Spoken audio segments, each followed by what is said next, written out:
Semua partai politik peserta pemilu berhak mengusulkan pasangan calon presiden dan wakil presiden. 2. Pengusulan pasangan calon presiden dan wakil presiden oleh partai politik atau gabungan partai politik peserta pemilu tidak didasarkan pada persentase jumlah kursi di DPR atau perolehan suara sah secara nasional. Putusan besar dilakukan Mahkamah Konstitusi (MK) di awal tahun 2025. MK memutuskan menghapus syarat ambang batas pencalonan presiden atau presidential threshold 20%. Ini artinya semua parpol bisa usung calon presiden dan wakil presiden. Permohonan pengajuan aturan ambang batas pencalonan presiden yang diajukan beberapa pihak dalam perkara nomor 62 dikabulkan MK. Menurut pertimbangan MK, persyaratan ambang batas pencalonan presiden 20% kursi DPR atau memperoleh 20% suara sah nasional di pemilu sebelumnya yang tercantum dalam pasal 222 Undang-Undang Nomor 7 Tahun 2017 bertentangan dengan pasal 6A ayat 2 Undang-Undang Dasar 1945. Mengadili. 1. Mengabulkan permohonan para pemohon untuk seluruhnya. 2. Menyatakan norma pasal 222 Undang-Undang Nomor 7 Tahun 2017 tentang Pemilihan Umum Lembaga Negara Republik Indonesia tahun 2017 nomor 182 tambahan Lembaga Negara Republik Indonesia nomor 6109 bertentangan dengan Undang-Undang Dasar Negara Republik Indonesia tahun 1945 dan tidak mempunyai kekuatan hukum mengikat. 3. Memerintahkan pemuatan putusan ini dalam Berita Negara Republik Indonesia sebagaimana mestinya. Pemerintah merespon putusan Mahkamah Konstitusi menghapus ambang batas pencalonan presiden. Menteri Hukum Supratman Andi Aktas memastikan pemerintah menghormati putusan MK. Dalam sambungan telepon dengan Kompas TV, Supratman menilai MK tetap memberikan ruang kepada pemerintah dan DPR untuk melakukan rekayasa konstitusional atau simulasi penghapusan ambang batas pencalonan presiden. Upaya ini dilakukan untuk menghindari calon presiden dan wakil presiden terlalu banyak. Terkait dengan dimungkinkannya pembentuk undang-undang itu melakukan rekayasa konstitusional dengan memperhatikan 5 hal. Yang pertama bahwa nanti itu bisa dibaca di halaman 127 putusannya. Jadi ada 5 hal yang dipertimbangkan dalam rangka melakukan rekayasa konstitusional, karena MK juga berpandangan bahwa banyaknya calon itu juga tidak menjamin sebuah proses demokratisasi yang dikehendaki oleh pembentuk undang-undang, oleh konstitusi. Putusan MK yang menghapus ambang batas pencalonan presiden juga mendapat tanggapan dari warga yang menilai putusan itu langkah besar untuk kemajuan demokrasi Indonesia. Warga bilang akan ada lebih banyak pilihan pimpinan dalam pemilu nanti. Demokrasi di Indonesia menurut saya kembali sehat lagi, di mana saya sebagai masyarakat pastinya nantinya akan punya banyak pilihan terkait capres atau cawapres yang mau saya pilih di Pilpres 2029 mendatang. Ya, sangat setuju ya, karena selama ini dengan pilihan terbatas itu masyarakat juga akhirnya tidak punya pilihan banyak untuk memilih pimpinan terbaik kita ke depan. Dan saya harap ini bisa terus dikawal dan kemudian semoga saja DPR juga tidak akan mengubah aturan ini lagi.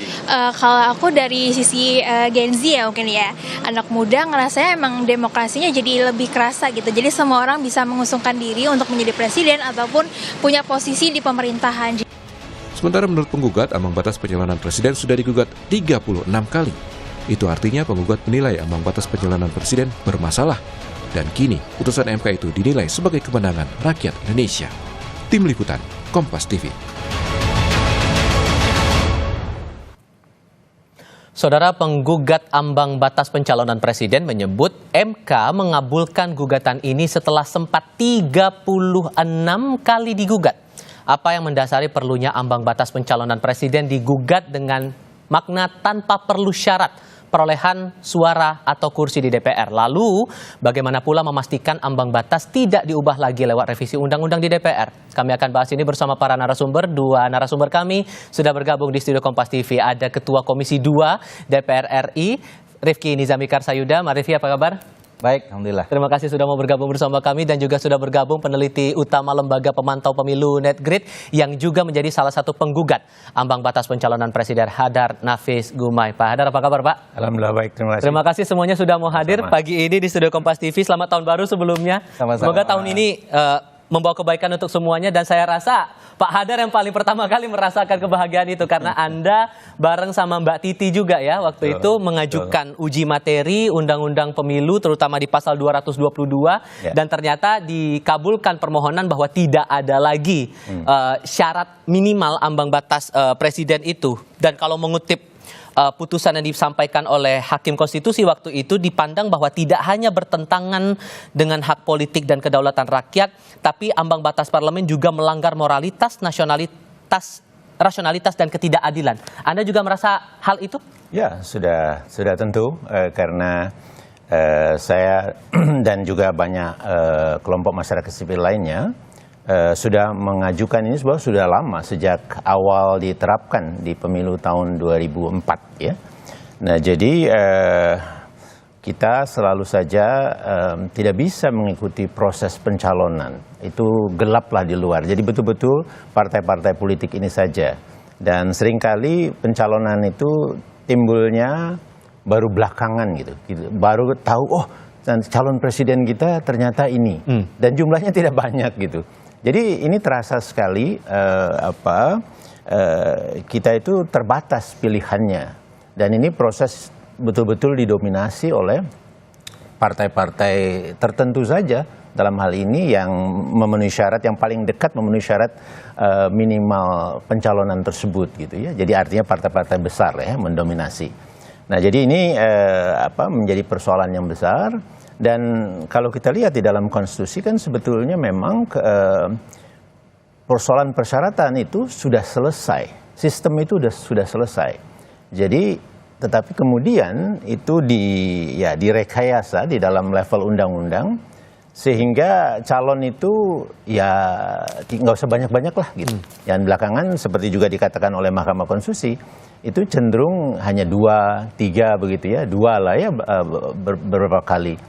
Nah jadi dengan adanya putusan ini saya kira ini satu rasa lega yang luar biasa dan ini bukan hanya signal tetapi sudah fakta ada keputusan kemarin yang membuka harapan buat kita semua untuk sistem demokrasi kita menjadi lebih terbuka. Jadi masyarakat bisa lebih punya banyak pilihan dan itu bisa menjadi cerminan masing-masing kita semua begitu. Nah, jadi saya kira ini suatu hadiah yang baik, kita apresiasi betul kepada Mahkamah Konstitusi. Mudah-mudahan ini akan diikuti terus pengaturan lebih lanjutnya di levelnya tempatnya Bang Rifki ini gitu ya.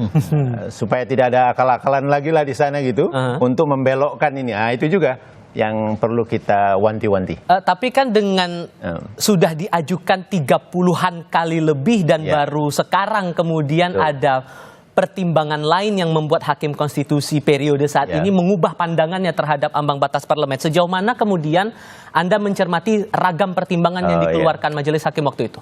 Ya, saya kira ini juga menarik ya sebetulnya. Tapi saya duga memang sebagian besar atau hampir seluruhnya yang sebelumnya itu mengatakan bahwa pengaturan di dalam undang-undang itu adalah kewenangan dari pembuat undang-undang. Jadi open legal policy begitu ya, kira-kira begitu. Nah itu selalu. Nah tetapi itu juga yang kemudian membatasi Mahkamah Konstitusi untuk bisa melihat lebih jauh apakah ini sesuai atau tidak dengan konstitusi karena dari awal dia sudah stop seperti itu. Dan saya khawatir juga bahwa perjalanan ini sebetulnya bukan hanya sekedar dari ya kita butuh contoh lebih banyak dulu melalui sejarah 4 atau 5 pemilu dulu, kemudian mengetahui bahwa di negara lain dengan kurang lebih sistem pemerintahan yang sama, tetapi sebetulnya mereka tidak pernah menerapkan persyaratan pencalonan misalnya. Jangan-jangan lebih dari itu, di mana sebetulnya proses di Mahkamah Konstitusi itu adalah proses yang juga tidak bebas dari kekuatan politik yang terjadi di dalam perjalanan ini. Nah, artinya apa? Sekarang sangat mungkin sebagian besar, karena ada yang dissenting juga ya, dua hakim. Anwar Usman, Danielius Mik, betul? Betul. Nah, jadi sebagian besar adalah memang sudah betul-betul bisa berpikir jernih, bukan hanya melihat contoh, tetapi juga berani bebas dari dugaan saya sebetulnya ada faktor-faktor yang ingin mencoba mempengaruhi sebetulnya, yang selama ini terjadi. Nah, sekarang hakim-hakim kita sudah lebih bisa jernih dan berani untuk berkata sesungguhnya, gitu. Nah, kira-kira gitu pandangan saya. Kita bicara dari pandangan fraksi dulu, Bang Rifki. Kalau Anda di Nasdem sendiri melihat ini, sudah diduga bahwa akan muncul putusan MK ditiadakan presidensial threshold itu, atau gimana merespon dari putusan kemarin itu? Apakah ini terbilang mengejutkan juga buat Nasdem? Nasdem ini dari awal Pak Surya selalu mengingatkan kepada kita agar konstitusi itu harus jadi panduan utama kita dalam berpolitik. Jadi fatsun politik Nasdem itu adalah demokrasi konstitusional. Mahkamah Konstitusi ini hadir untuk menegakkan keadilan konstitusi. Karena itu respon pertama Nasdem tentu adalah kami menghormati, menghargai putusan Mahkamah Konstitusi. Yang kedua, konstruksi konstitusi juga menyatakan bahwa putusan Mahkamah Konstitusi itu bersifat final dan mengikat, final and binding. Karena itu tugas kami di DPR bersama dengan pemerintah nanti menindaklanjuti putusan Mahkamah Konstitusi ini. Nah, kalau kita bicara substansi dari putusan nomor 62 ya Bang Hadar kalau tidak salah tahun 2025 ini, maka saya kira ada dua hal yang penting untuk kita lihat. Apa tuh? Satu, MK memposisikan diri menurut pandangan saya tetap menjadi negative legislature. Apa itu negative legislature? MK hanya membatalkan satu norma, dalam hal ini adalah pasal 222 Undang-Undang Nomor 7 tahun 2017 terkait dengan persyaratan pencalonan calon presiden dan wakil presiden, di mana di situ kita kenal ada presidensial threshold 20% kursi DPR atau 25% suara nasional. Itu dibatalkan. Jadi kemudian itu tidak berlaku lagi. Di sisi yang lain dalam pertimbangan hukumnya poin 3.27 MK juga memberikan ilustrasi. Kalau kemudian seluruh partai politik peserta pemilu itu bisa mencalonkan calon presiden, kalau ada 30 partai politik peserta pemilu berarti ada peluang 30 pasangan calon presiden dan wakil presiden. Karena itu diperintahkan dalam tanda kutip kepada pembentuk undang-undang, dalam hal ini adalah DPR dan pemerintah, untuk melakukan rekayasa konstitusi yang tadi dikatakan oleh Menteri Hukum, yang oleh MK disebut sebagai constitutional engineering, dengan memperhatikan 5 hal. Nah, salah satunya adalah agar kemudian calonnya nggak terlalu banyak. Jangan didominasi oleh koalisi tertentu dan seterusnya gitu. Nah, karena itu menurut pandangan saya, negative legislature MK itu harus ditindaklanjuti dengan positif legislature di level kami nanti di DPR dan pemerintah dengan guidance yang disampaikan oleh MK. Prinsip dasar baik sebagai kader partai maupun sebagai Ketua Komisi 2 DPR RI, kami ikuti patuhi apa kata MK dengan memperhatikan guidance yang disusun oleh MK sendiri dalam nanti revisi Undang-Undang Pemilu. Oke. Kira-kira itu. Tapi kalau melihat perjalanan pemilu kita dengan ambang batas presidensial itu berubah-ubah terus, 2004 kita pernah 15%, terus berubah pernah 25%, terus konsisten dari 2014 jadi 20% sampai terakhir pemilu 2024, buat Nasdem ambang batas parlemen itu sesungguhnya menyulitkan partai Anda atau tidak sebetulnya? Ya, Nasdem kan punya pengalaman setidaknya 3 kali mencalonkan calon presiden ya. 2014, 2019 dan yang terakhir 2024. Khusus yang terakhir saya kira Nasdem melakukan exercisement politik. Berani keluar dari satu zona sebutlah zona nyaman, zona besar. Bahkan pada saat kami mencalonkan calon presiden kami, itu posisi presiden threshold-nya belum mencukupi itu Bang Hadar. Pada saat berarti menyulitkan kayaknya. Tetapi sebagai sebuah ikhtiar politik itu kami lakukan. Artinya apa?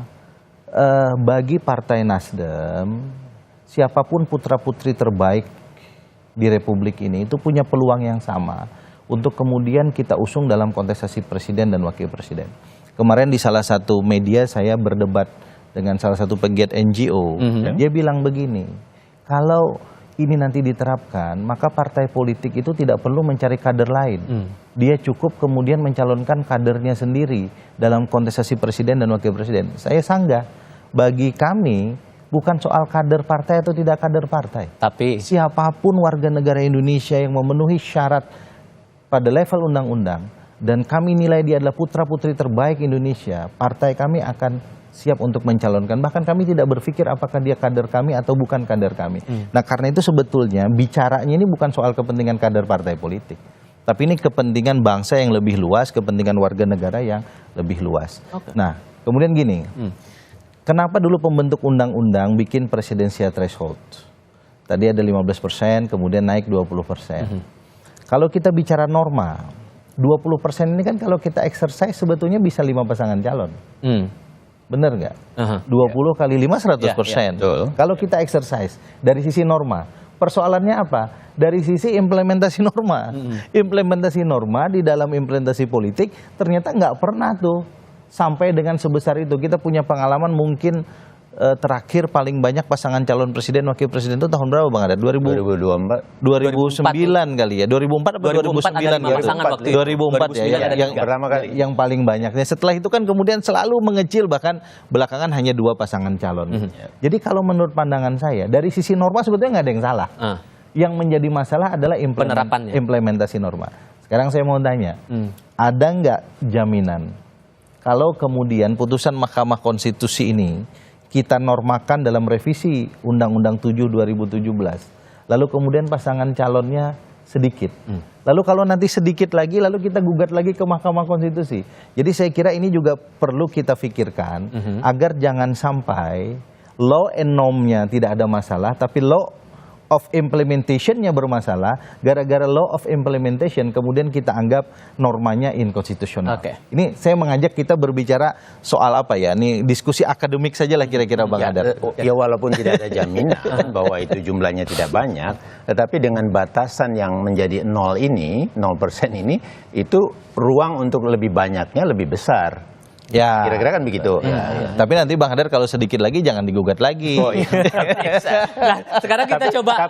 Tapi dibatasi. Partai-partai politik ini nggak bisa buat sedikit. Tadi kan sudah ada poin 3-nya kan gitu. Oke, kita akan coba dengarkan juga nih pendapat dari partai non parlemen menyikapi dari putusan Mahkamah Konstitusi ini. Sudah bergabung bersama kami Bung Said Iqbal dari Partai Buruh. Bung Said, apa kabar, Bung? Alhamdulillah. Assalamualaikum. Terima kasih sudah mau bergabung bersama kami lewat sambungan dalam jaringan. Kemarin saya sudah sempat berbincang juga dengan pimpinan dari Partai Bulan Bintang yang ia menilai bahwa putusan MK ini jadi angin segar buat mereka dalam menghadapi pemilu berikutnya. Dari Partai Buruh juga merasa demikian atau ada pandangan lain? Oh iya, 2023 kan Partai Buruh juga mengajukan presidensial threshold, tapi kan gagal, sebagaimana yang dilakukan oleh sebelum-sebelumnya oleh kawan-kawan yang lain. Karena itu keputusan MK pada kemarin hari adalah keputusan yang kembali membuka ruang demokrasi menjadi sehat, kedaulatan dikembalikan pada rakyat, equal by law, semuanya sama by law. Semua partai non parlemen atau parlemen, begitu dia masuk jadi peserta pemilu, kan dia punya kesempatan maju sebagai pileg, pilkada dan pilpres. Saya ambil contoh di Jerman ya, seorang para peminum bir di satu negara bagian Jerman kesel gara-gara wali kota bikin aturan kalau di atas jam 9 nggak boleh minum bir. Dia bikin partai aja. Begitu ikut pemilu menang. Jadi menang atau kalah dari kelompok komunitas kepentingan tertentu seperti Partai Buruh misal di Indonesia, sebagaimana peminum bir, partai peminum bir namanya di negara bagian Jerman Barat itu adalah mempunyai ruang yang sama. Dan kita mengapresiasi, berterima kasih sama MK mengembalikan itu. Yang kedua, buruh pabrik, bayangkan, buruh pabrik atau petani boleh jadi akan diusulkan oleh Partai Buruh. Karena partai kami kan identitas kelas ya. Jadi kesempatan buat orang kecil maju, sepanjang dia dikenal, sepanjang dia beraktivitasnya sebagai aktivis selama ini banyak memberikan kontribusi, maka bisa saja, dan tidak untuk kemungkinan, Kongres Partai Buruh 2026, kami akan mengusulkan calon sendiri. Dan kami akan memilih calon yang berasal dari orang kecil. Kalah nggak apa-apa, Lula da Silva 4 kali pemilu untuk menang menjadi presiden Brazil. Evo Morales 2 kali pemilu untuk menang menjadi presiden Bolivia. Anthony Albanese di partai buruhnya Australia itu buruh pabrik manufaktur. Atau sekarang Schemers di Inggris itu buruh pabrik manufaktur di satu kota industri di Inggris. Hari ini Indonesia akan menghadirkan itu. Dan kami akan membuka ruang seluas-luasnya, baik dari eksternal maupun internal, dengan kesempatan keputusan MK ini. Tapi kami akan bereksersis di internal. Kita tawarkan. Buruh kan lumayan banyak sebenarnya ya. Boleh jadi, kemarin kami kan baru pertama kali masuk di dalam kontestasi pemilu. Ya, walaupun sebelumnya sudah lama sekali, tapi kan gagal hampir 3 pemilu kalau nggak salah. Dan hari ini Tuhan memberikan jalan atas melalui para hakim Mahkamah Konstitusi. Kita berterima kasih khususnya pada 4 teman mahasiswa. Dan Partai Buruh satu-satunya dari 8 partai yang diminta oleh Mahkamah Konstitusi kemarin untuk memberikan sudut pandang secara tertulis. Kami memberikan sudut pandang pro kepada yang 4 mahasiswa itu, 0%. Partai Buruh memberikan sudut pandang analisa dari partai politik yang diminta oleh MK, kami berketetapan pada 0% dan berkeyakinan. Karena pengalaman Partai Buruh kemarin menang di gugatan Undang-Undang Pilkada, kami menghitung paling kira-kira kalau hakim MK-nya sama, kemudian demokrasinya sedang ditata ulang oleh MK. Pertarungannya kan pertarungan di DPR dengan pertarungan di MK. Partai Buruh memilih jalan untuk bertarung di MK. Oleh karena itu menang 6,5%, paling 6,5% deh, masih bisa kita main. Nah, tapi 0% kita dukung yang yang diajukan gugatan oleh 4 mahasiswa. 4 mahasiswa ini patut dipuji, sebagaimana juga Partai Buruh waktu itu Undang-Undang Pilkada menghapuskan lawan kotak kosong. Nanti berikutnya kami akan menggugat, yaitu yang langkah ketiga adalah kami punya 13 JR untuk melawan perlawanan di DPR yang sangat tanda petik ya, maaf kalau agak keliru, oligarki dalam berpolitik itu seolah kebenaran dan hak itu diatur oleh DPR ansih. Loh, partainya sama kok, seperti partai peminum bir, begitu main menang. Macron bikin partai kecil, begitu main menang melawan konservatif yang besar dan sosialis yang besar di Prancis. Kesempatan ini akan kami gunakan. Berikutnya adalah bahwa parliamentary threshold yang sudah digugat oleh kawan-kawan yang lalu, oleh teman-teman Bang Haidar itu, parliamentary threshold tidak lagi 4%, tapi kita nggak tahu berapa persen nanti oleh DPR. Kita minta parliamentary threshold di dapil. Dengan demikian di basis-basis buruh dan petani, kami punya ada sekitar 17 dapil basis buruh. Berapapun nanti kami dapat di tiap dapil, itu bisa masuk ke Senayan. Sudahlah bisa mengajukan presidennya sendiri oleh partai politik dengan keputusan MK pada hari ini, nanti berapapun anggota DPR bisa masuk ke Senayan dengan parliamentary threshold di dapil. Berapa MK? Maka kemudian kan tindak lanjutnya dari putusan MK ini yang perlu diperhatikan lagi oleh sejumlah pihak, terutama dari pembuat undang-undang DPR dan pemerintah.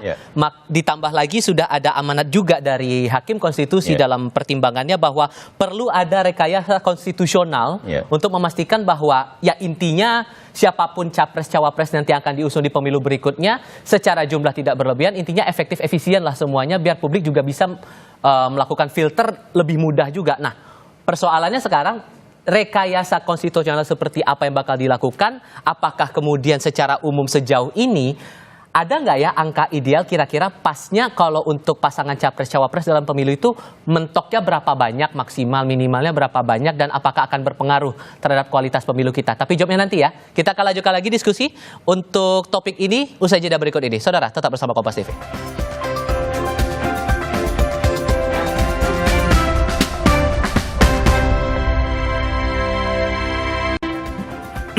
Putusan MK ini sudah tidak ada istilahnya presidensial threshold, sehingga ada anggapan juga Pak Hadar dari gugatan yang Anda buat bersama dengan teman-teman lainnya di MK itu, misalnya ada partai di pemilu itu ikut 15 partai, maka kemungkinan akan ada peluang 15 partai itu mencalonkan capres-cawapres yang lain. Bisa akan lebih banyak jumlah paslon untuk peserta pilpres itu. Di sisi lainnya juga ada amanat dari Hakim Konstitusi bahwa harus ada rekayasa konstitusi memastikan bahwa secara jumlah dan kualitas efektif efisien. Maka rekayasa seperti apa yang tepat menurut Anda agar ya secara jumlah nggak berlebihan, secara efisien dan efektif bagi publik juga untuk melakukan filter terhadap paslon-paslon itu juga bisa lebih mudah? Ya, yang pertama sebelum rekayasa seperti apa gitu, walaupun itu tugasnya Bang Rifki nanti dan kawan-kawan bersama pemerintah. Yang pertama adalah rekayasa apapun itu tidak boleh kemudian juga bertentangan dengan konstitusi. Ya, konstitusi sudah menjamin bahwa yang bisa mengajukan, seperti juga jadi patokan 1 dari 5 yang dikeluarkan oleh Mahkamah Konstitusi pada putusan ini, yaitu semua partai politik itu berhak untuk mencalonkan. Partai politik yang mana? Partai politik yang menjadi peserta pemilu. Begitu. Nah, yang kedua, saya kok tidak yakin bahwa kalau ada peserta pemilu 30 katakanlah, seperti contohnya yang ekstrim, atau katakan tadi 15. 15-15-nya akan mencalonkan sendiri-sendiri. Setiap partai politik ini, sekalipun dia punya hak, tentu akan menghitung. Mengikuti pemilu itu butuh biaya, butuh betul-betul potensi menangnya tuh tinggi gitu loh. Kalau potensi menangnya tidak tinggi, tentu mereka lebih baik bergabung dengan yang lain gitu. Nah, jadi ini sudah nature-nya menurut saya. Jadi nggak perlu khawatir juga kita akan berlebihan. Walaupun lagi-lagi MK memberikan patokan kan, jangan ada dominasi. Justru patokannya terbalik, jangan terlalu sedikit gitu. Warningnya di luar patokan itu jangan kebanyakan, misal kira-kira begitu ya. Nah, caranya salah satu yang saya pikirkan adalah memastikan partai-partai politik ini tidak banyak sebagai peserta pemilu. Yang terpenting betul-betul partai politik itu memenuhi syarat sebagai peserta pemilu. Syaratnya sebenarnya berat sekali loh. Jadi menurut saya tidak akan banyak juga. Ada partai baru nanti bergabung, saya kira harus penyelenggara pemilu itu memverifikasi betul persyaratan. Ini kan yang kemarin terjadi menjadi problem di pemilu kita. Persyaratan tidak memenuhi, kemudian diakal-akalin menjadi memenuhi. Itu yang keliru. Ke depan dipastikan bahwa setiap partai politik betul-betul memenuhi syaratnya. Yang kedua, ini akan mendorong, bahkan bisa menjadi rekayasa konstitusionalnya, partai politik untuk di dalam mencari calonnya, mereka melakukan proses kompetisi internal misalnya. Itu akan membuat partai-partai politik ini selain mempersiapkan jauh-jauh hari, tetapi dia juga betul-betul mempersiapkan orang-orang terbaiknya gitu. Nah, cara-cara ini menurut saya bukan untuk kemudian mencari cara partai politik sudah memenuhi syarat seperti konstitusi sebagai peserta pemilu, terus tidak dibolehkan gitu. Ya, dengan cara misalnya harus mereka bergabung 3 atau 4, nggak boleh sendiri misalnya. Itu tidak bisa karena patokan nomor 1-nya itu sudah mengatakan semua partai politik berhak untuk mencalonkan. Nah, menurut saya ide seperti itu antara lain ya, tetapi ini mari kita pikirkan, dan patokan nomor 5 dari MK itu adalah dalam proses pembuat undang-undang ini melakukan rekayasa konstitusional ini perlu perlibatan yang meaningful, yang artinya setiap pihak itu betul-betul diajak, pihak yang punya pemangku kepentingan lah ya, termasuk partai politik yang bukan peserta pemilu katanya.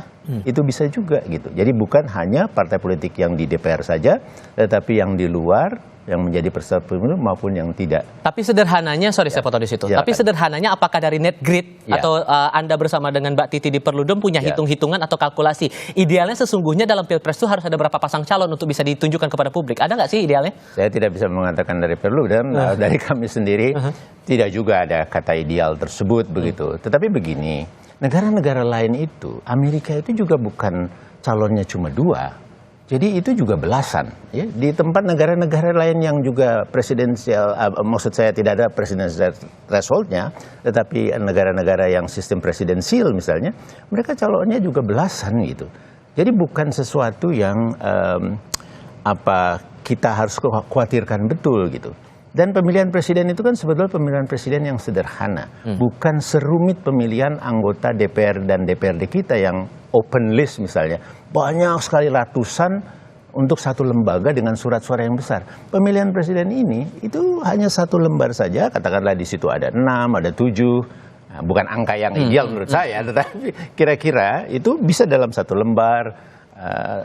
selesai gitu. Jadi pilih salah satu saja. Gitu. Tapi memastikan bahwa jangan sampai rakyat salah pilih, ibarat beli kucing dalam karung gitu. Nah, inilah makanya tadi satu proses seleksi awal dari partai politik itu kita perlu atur sehingga partai politik itu sejak awal sudah melakukan proses yang terbuka, semua bisa mengikuti, akan menjadi siapa pasangan calonnya, bukan the last minute menuju masa kampanye baru kita tahu, oh akhirnya partai ini dan partai itu bergabung calonnya yang ini gitu. Nah, jadi pengaturan agar proses ini terbuka bisa diikuti itu salah satu caranya.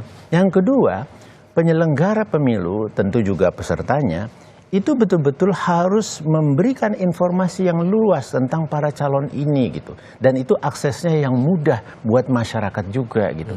Nah, dengan cara itu kita betul-betul akan mengetahui pasangan calon kita. Sekalipun itu angkanya lebih dari 2, lebih dari 5 atau bahkan sampai 10 misalnya.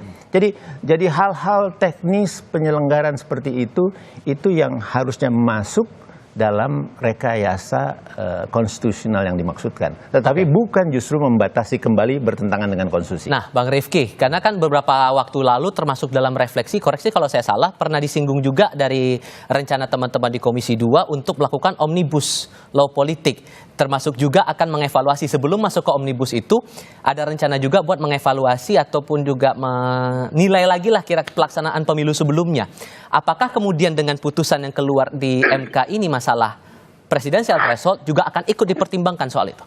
Oh ya, kalau Komisi 2 DPR itu tahapannya jelas.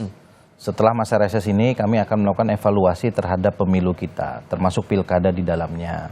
Agar apa? Dari evaluasi yang menyeluruh yang akan melibatkan seluruh stakeholders, bukan hanya political society tapi juga social society, ada academic society ya, kawan-kawan akademisi dan seterusnya, termasuk partai-partai politik. Itu kita kira-kira bisa merefleksikan secara utuh bagaimana pelaksanaan pileg, pilpres dan pilkada. Dari situ nanti kita akan mengeluarkan beberapa rekomendasi. Nah, rekomendasi itu penting bagi Komisi 2 DPR RI sebagai bahan penyusunan revisi undang-undang politik yang kami usulkan kepada pimpinan DPR. 2 hari setelah Komisi 2 terbentuk, itu bentuknya adalah omnibus law politik. Nah, pimpinan tentu nanti akan mengkaji dalam proses legislasi apakah itu akan running tahun 2025 atau kemudian pada tahun berikutnya. Tapi kalau kami berharap setelah evaluasi selesai, maka kemudian proses tahapan revisi terhadap paket undang-undang politik dalam bentuk omnibus law itu bisa dilakukan segera agar tidak mepet ke tahun 2029. Salah satu refleksi yang harus kemudian kita lakukan kan kita juga akan mengkaji seluruh putusan-putusan Mahkamah Konstitusi. Termasuk yang ini? Termasuk yang ini. Karena banyak sekali putusan Mahkamah Konstitusi kan Bang Hadar ya. Yang kemudian belum kita normakan di dalam undang-undang. Saya termasuk penganut mazhab MK itu tetap negatif legislature. Saya termasuk penganut mazhab itu. Karena itu sebagai orang yang sekarang diberi amanah oleh Tuhan untuk membentuk positif legislature, tugas saya menormakan putusan MK itu di dalam norma-norma undang-undang. Agar kita suatu hari tidak berdebat lagi. Kok ini ada putusan MK, kok tindak lanjutnya PKPU? Undang-undangnya kok belum ada gitu. Walaupun MK pernah memutuskan dan menilai dirinya sendiri melalui putusannya untuk mengkoreksi ketentuan terkait dengan negatif legislature ini. Karena MK bilang, kalau terjadi keterlambatan proses legislasi normal di DPR dan pemerintah, maka MK bisa masuk untuk mengisi vakum of norm atau kekosongan norma. Itu satu. Yang kedua, kalau kita bicara kembali ke tema kita pada pagi hari ini terkait dengan presidensial threshold. Tadi Bang Hadar sudah mengingatkan kepada kita, kata kunci untuk pencalonan calon presiden ke depan itu adalah partai politik peserta pemilu. Ini publik juga harus aware agar jangan dipikir besok bikin partai belum tentu jadi peserta pemilu, lalu Anda bermimpi untuk mencalonkan calon presiden Anda. Nah, syarat untuk menjadi peserta pemilu itu sudah diatur sedemikian rupa juga di Undang-Undang Nomor 7 Tahun 2017. Kalau kita ketat menerapkan syarat itu, mestinya institusionalisasi partai politik atau pelembagaan partai politik sejak awal terjadi sebetulnya. Karena nggak sembarangan orang bikin partai politik. Bukan seperti organisasi atau perkumpulan yang biasa-biasa saja gitu. Nah, kalau itu kemudian kita betul-betul kerjakan dengan benar, saya juga meyakini bahwa tidak semua keinginan membentuk partai politik itu akan menjadi partai politik peserta pemilu, yang artinya tidak akan banyak partai-partai politik di Indonesia ini yang bukan peserta pemilu bisa mencalonkan calon presiden dan wakil presiden. Yang ketiga ingin saya tanggapi adalah, kalau kita lihat misalnya tadi contoh-contoh yang Bang Hadar sampaikan di beberapa negara lain ya, bahwa calon presidennya itu sangat banyak, bahkan lebih dari 10. Saya kira saya sepakat dengan itu, tetapi kemudian di negara-negara tersebut kan sistemnya tidak sesederhana kita. Kalau di kita itu bisa nyalonin langsung dipilih langsung oleh rakyat. Di mereka kan ada beragam sistem yang dibangun. Misalnya tidak langsung oleh rakyat. Ada kemudian pemilu pada level region atau pada wilayah tertentu. Yang milih tidak semua rakyat di wilayah itu, untuk kemudian memberikan vote-nya yang menyatakan kalau ini lolos pada wilayah ini, dengan kemudian sebaran sekian dia akan lolos pada step berikutnya. Ada representasi lain. Ada representasi lain. Sehingga nanti yang muncul di akhir, di final election itu pasti akan mengerucut pada beberapa calon saja. Nah, hal-hal seperti ini apa mungkin atau tidak kita exercisement? Saya kira itulah bagian bagi kami dan pemerintah untuk juga melakukan rekayasa konstitusi yang tadi kita katakan. Kalau menurut Bang Said, rekayasa konstitusional yang ideal itu, ini kan sudah diamanatkan oleh putusan Hakim Konstitusi juga ya, untuk menindaklanjuti tidak adanya presidensial threshold itu. Idealnya rekayasanya dalam bentuk apa ya, Pak Said? Ya, kita nggak usah takut dengan demokrasi yang tadi Bang Hadar bilang. 1955 berapa partai politik? Aman kan? Bahkan paling demokratis. 1999 berapa partai politik? Banyak, puluhan. Jangan dianggap rakyat tidak memahami tentang arti untuk memilih siapa pemimpinnya. Timor Leste lepas dari Indonesia terakhir mengadakan pemilu, kira-kira peserta pemilu sekitar puluhan juta orang kalau saya nggak salah. Berapa calon Perdana Menterinya? 16. Aman. Indonesia 147 juta. Masa nggak ada sih orang yang terbaik? Makanya waktu itu Partai Buruh ketika 2024 bereksersis. Yang tidak punya partai pun kami ajukan sebagai calon. Cuma tidak diizinkan Tuhan. Dan rakyat belum memberi kesempatan, kita nggak lolos parliamentary threshold itu. Najwa Shihab misal. Saya ambil contoh kemarin 2024 yang diusung oleh Partai Buruh. Itu pengikutnya banyak sekali.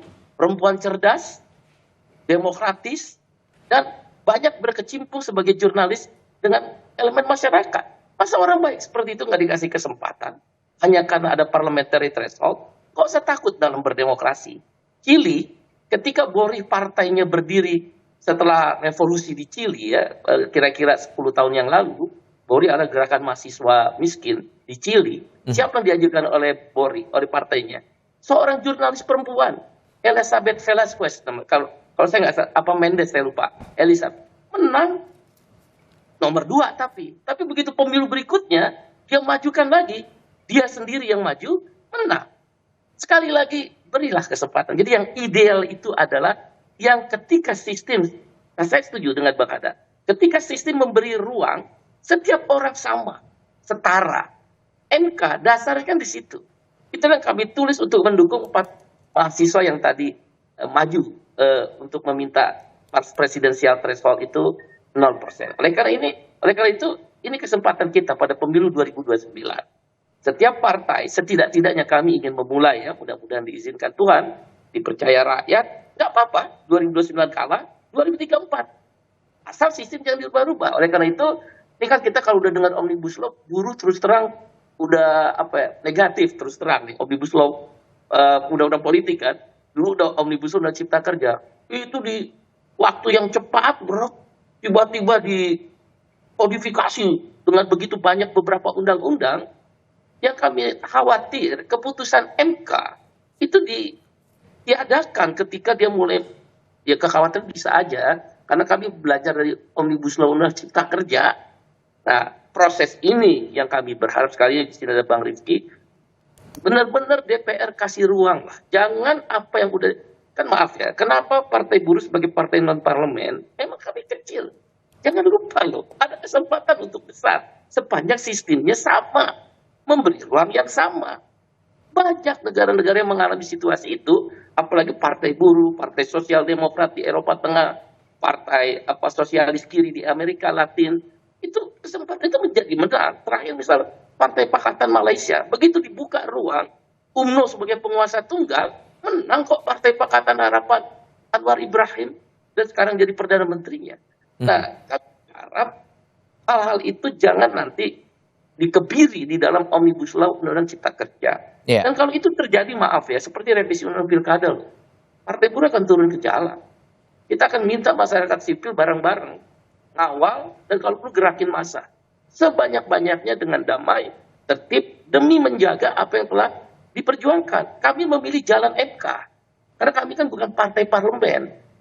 Kan MK itu pertarungan sama aja, pembuatan undang-undang yang tadi dikatakan, begitu keputusan dibacakan saat itu berlaku. Lihat aja undang-undang pilkada, begitu mau direvisi, dilawan, kan langsung berlaku kan. PKPU langsung mengadopsi undang-undang pilkada. Nah, ini cuma panjang nih, ada 4 tahun lagi. Kemudian ada undang-undang prioritas di DPR, termasuk Omnibus Law. Kami agak khawatir, tapi kita percayalah, mudah-mudahan udah berubah lah cara berpikirnya, belajar dari pilkada. Kalau nggak turun itu rakyat, saya komitmen masyarakat sipil akan turun, dan Partai Buruh akan ikut bersama di dalamnya. Oke, komitmen inilah yang kita tunggu setelah DPR kembali lagi melakukan sidang berikutnya, di masa sidang berikutnya akan diharapkan, dan tadi juga ada komitmen bahwa akan patuh pada putusan dari Mahkamah Konstitusi. Pak Hadar, Mas Rifki, terima kasih sudah mau datang ke studio. Mbak Said juga terima kasih sudah mau gabung lewat daring untuk berdiskusi bersama kami. Selamat pagi semuanya, sehat selalu. Pagi, Assalamualaikum. Assalamualaikum.